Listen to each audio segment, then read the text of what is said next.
Let's move on to SB 21, and again, this is Tessa Darkangelu, an organizer with ACLU of Northern California, Police Surveillance Transparency. Yes. What is that? So to answer that question, I think we should actually go back to 2014. Okay. I promise it won't be a long story. Okay. In 2014, the ACLU of California released a report called Making Smart Decisions About Surveillance. And in releasing that report, we did a ton of research into what is the state of surveillance in the state of California, what's happening at the local level with our law enforcement and their access to surveillance technologies.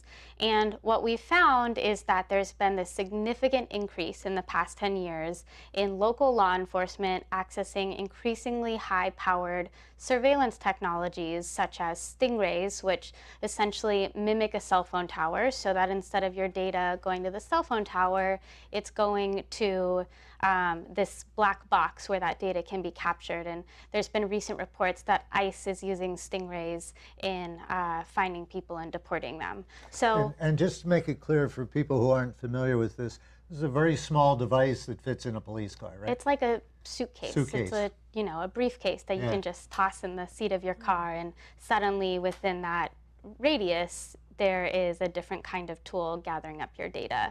There's a ton of tools like this. They're getting smaller, they're getting cheaper, they're getting easier to use, and so it's a lot easier for law enforcement to get access to these tools.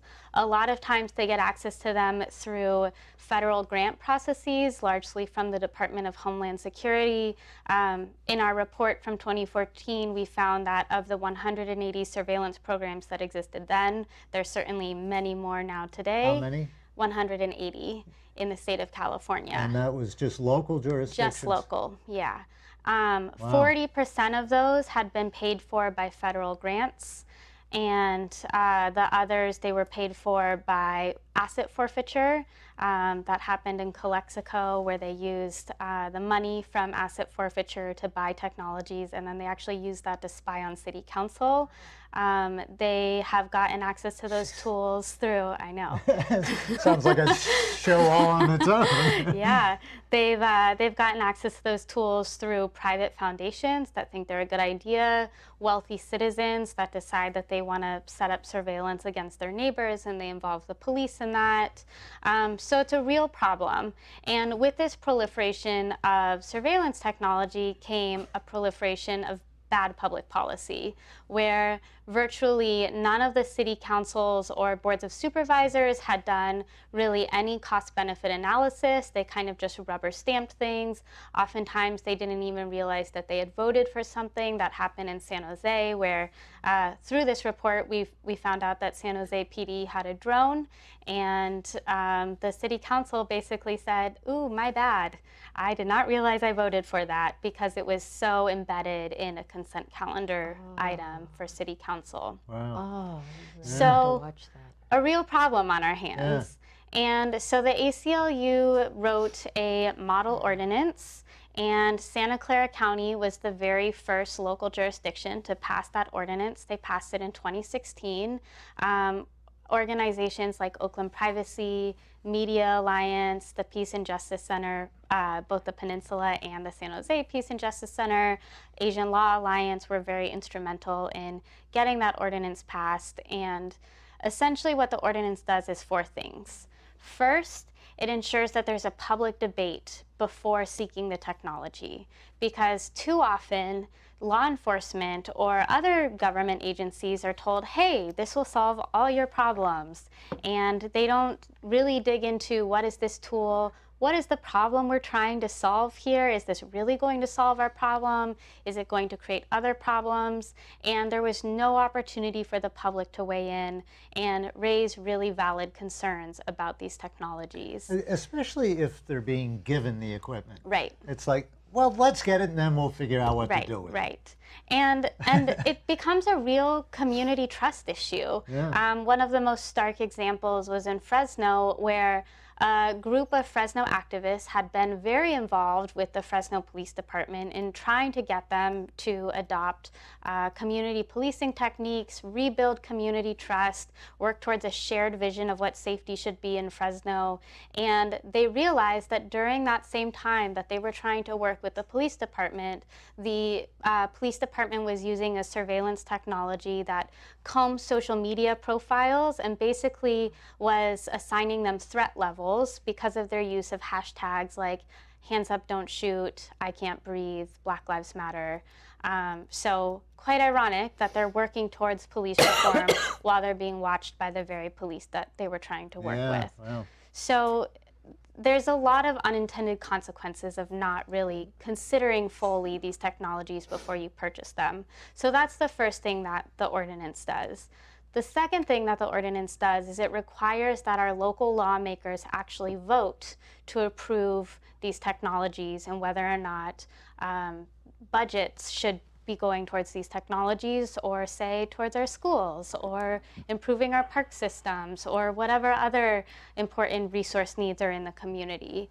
And if the community has come out strongly against the technology and our elected officials go ahead with it anyway, well, we have a chance at the ballot box to hold them accountable for that, because so far this has been done above table instead of below, as has been currently happening. So by requiring a public debate and vote,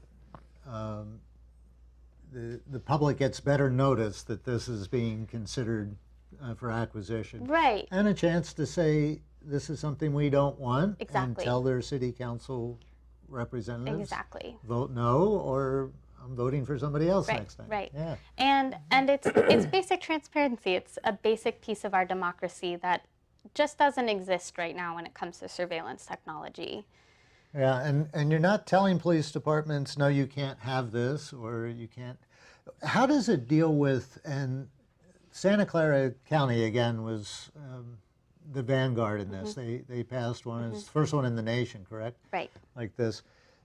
How did Santa Clara County or SB 21 deal with the fact that there are surveillance technologies out there that we don't know about yet, that will be invented next month?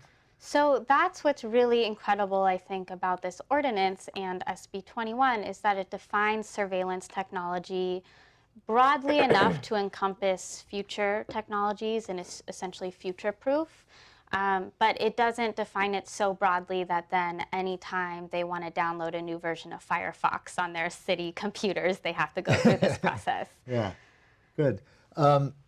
And I want to ask about the impact locally as well, like I was doing with SB 54, because there are some efforts in local communities. You mentioned Oakland. Here in Palo Alto, you and I have been working on an ordinance at City Council that may finally get voted on after almost 2 years of working on it come this fall.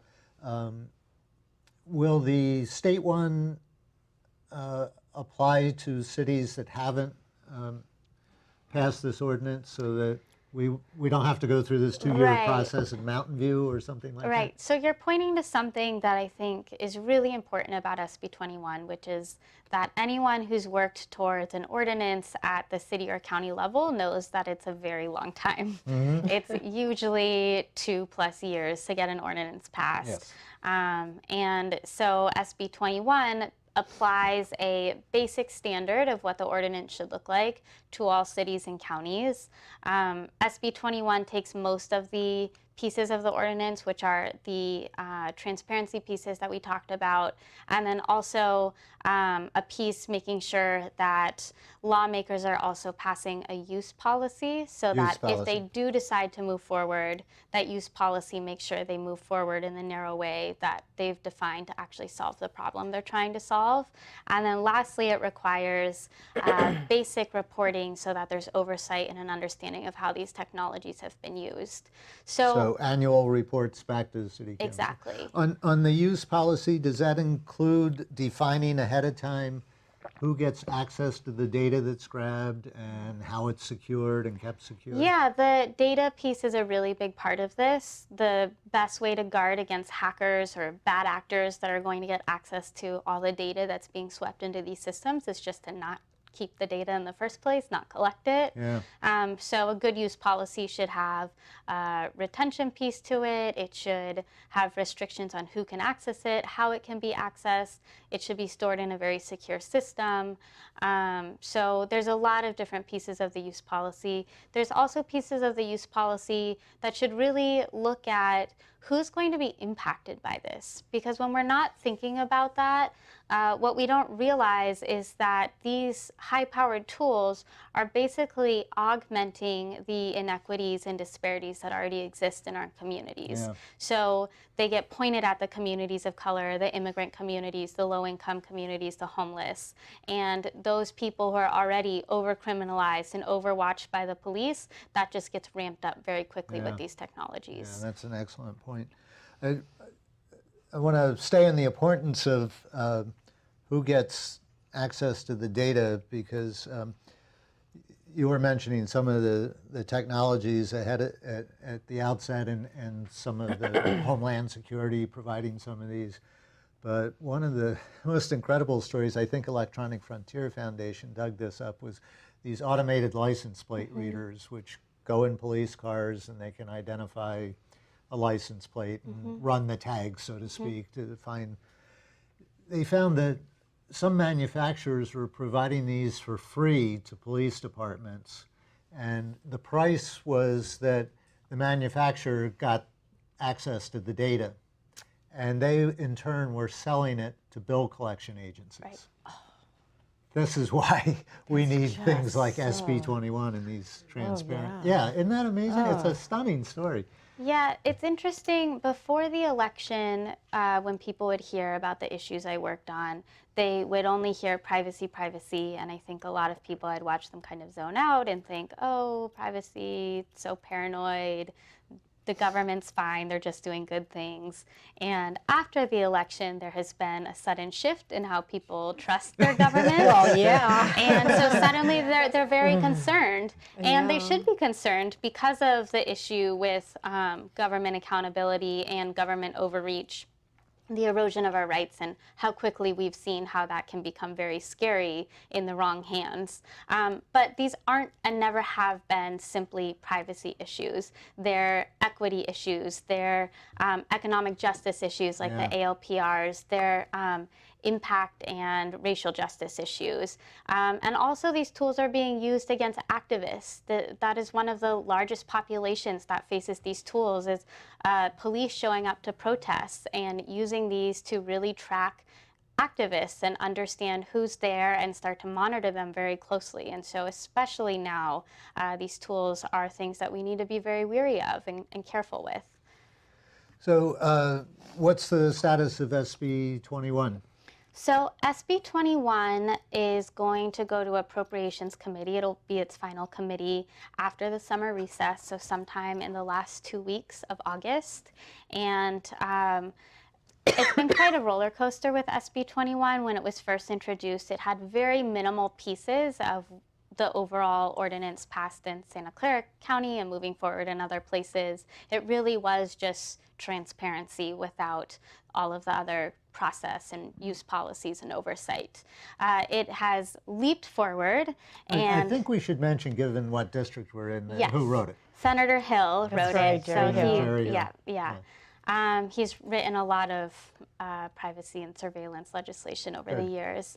Was he inspired by Santa Clara's ordinance? So I think that's a good point.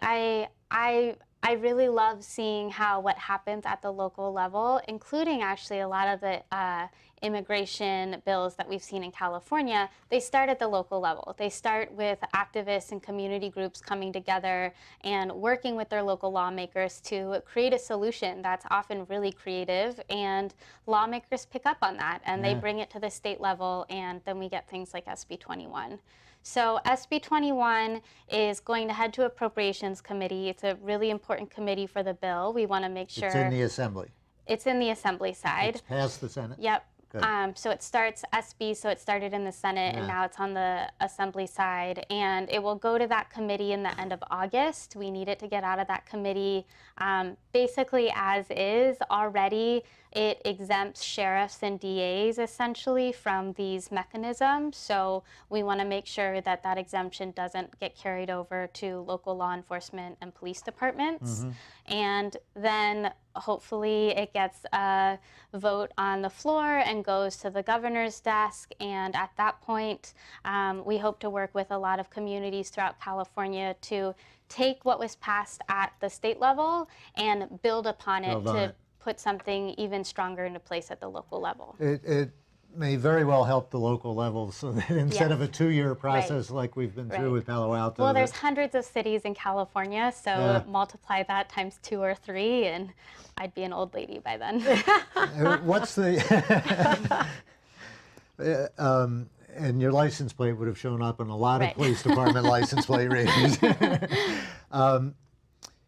What's the best thing that individual activists can do to help support this bill? Do you have any lobby days coming up in Sacramento on it or anything? We don't have a lobby day. However, during the summer recess, we are going to, August 1st, we're going to have a webinar that we'll be hosting where we will teach people kind of the nitty-gritty about the legislative process in California politics. And then we'll be talking about a number of our bills, and then we will put people into teams and actually have them go do in-district lobby visits that we're going to support during that summer recess. So teaching people how to be constituent lobbyists, putting them together with other people so that they get a little bit more courage in that group, especially for people who've never done that before. And SB 21 will be a bill that there will be a few teams that will have them working on that. SB 54 will be another bill that will be featuring for that. So it's sort of an in-district lobby day. Great.